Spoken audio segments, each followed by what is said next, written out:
adoption of technology between the East Africans and this part of the world is actually very real. And there's a very common denominator. If you look at East Africa, they have a common language they all speak, Swahili.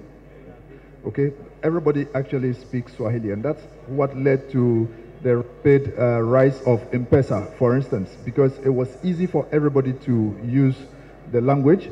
If you go to East Africa, more than 90% can actually read and write the Swahili language. Now, if you come to our context here, I mean, apart from English, how many people can actually speak Twi? I don't know how many languages we have in Ghana, but it's actually more than 40. And so if we have a very fragmented target or user base for which you are going to get technology to be adopted much more quickly. Even those using the mobile money, for instance, which is supposed to be easy.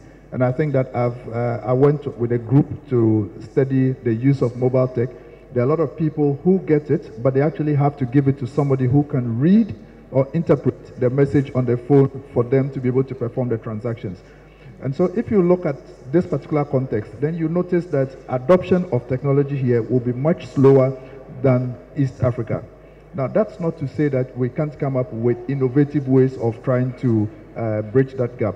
There was a study I was following, which was talking about using animations of smartphones, but then that means that your end users would have to move to smartphones instead of USSD devices to be able to interact with the graphical interface and perform a lot of the transactions. That probably will be a quick way of bridging the gap. But it also means that there are no duties on cell phones. That I know for a fact, but it's still expensive. So how many people would be able to afford those devices? But then having said that, I think that if you look at the numbers, for instance, you notice that gradually, I mean, I think that it's on the exponential rise.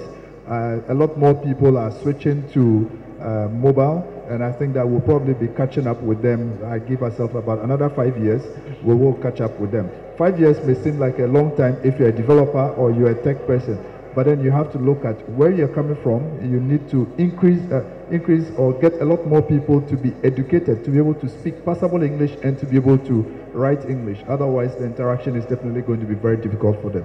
So that's the point I'd like to make with regards to your question, that we don't have a common language and we have a problem.